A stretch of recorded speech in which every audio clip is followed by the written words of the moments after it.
Today we're going to talk about two things. We're going to talk about orbiting the Earth, and we're going to talk about free fall. And free fall is not visiting New England in September. All right, it's actually when you don't have any gravity around. And we're going to talk about what that's like. So first of all, we have to talk about what it's like to orbit something. And to do that, I'm going to start off by talking about a little metaphor by Isaac Newton. To help us understand just how something can orbit the Earth, we're going to go back to an idea that Isaac Newton first had. Now, he used a cannon and was shooting a cannonball around the Earth to have it orbit the Earth. But I don't have a cannonball, so I'm going to use a laser tag gun. All right, so what we're going to do is we're going to pump it up a little bit.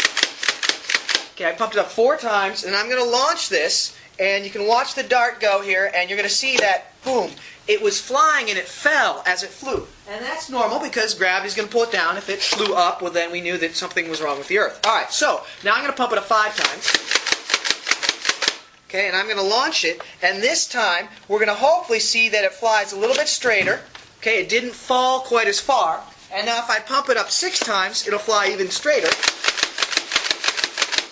Okay, and so here we go, line it up, boom. And that was about as straight, you know, a little bit low. Alright, so, and you can imagine that if we pumped up a bazillion times, right, you could launch it really fast and it could fly all the way around the world and then come back the other way again. See? All the way around. Alright, and then we're going to go and we're going to blow this up and think about the whole Earth now from that perspective. So here we go.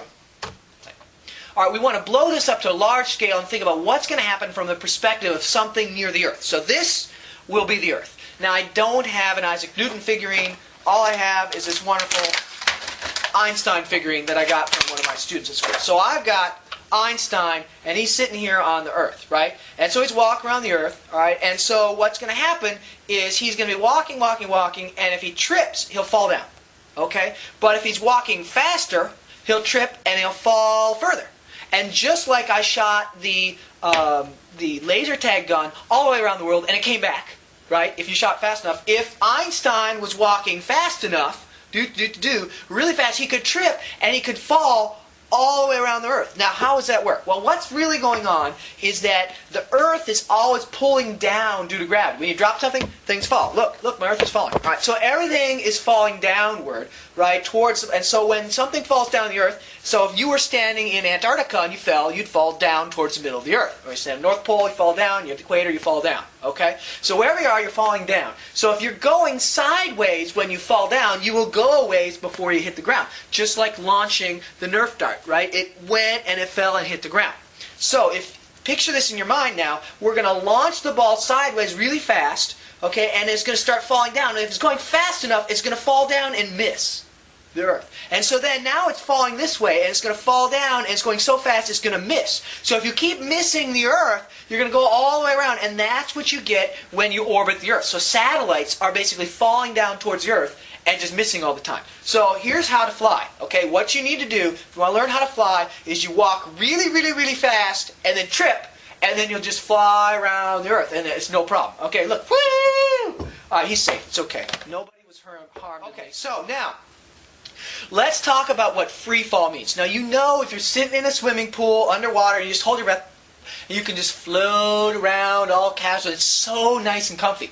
That is not what it's like in outer space. Okay, in outer space, remember, you're falling, right? So you're orbiting around the Earth, and so you're in the space station, go, and that looks really cool, right? But all your inside just screaming out to you, I'm falling, right? And your inside's like, ah, you know, and you're falling around the Earth. So spacemen are really and women are really kind of casual about this, but it's just like going over the top of a roller coaster ride.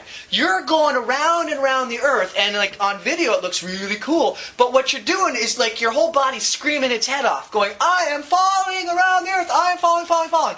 And your body is usually not very comfortable, so most people get, you know, a little seasick or whatever, space sick when they first go up because you're not used to falling for hours at a time, right? That's kind of uncomfortable.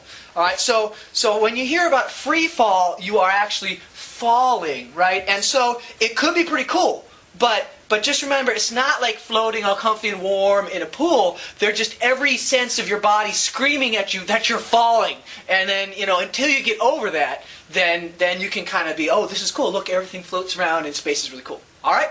So until next time, remember that spacemen are just learning to ignore their instincts as they're falling through space. And it's pretty cool. And orbiting is just a matter of falling. And if you ever do get this sort of walking around, tripping, and flying around the Earth thing to work, let me know, because I'd love to do a little video about that.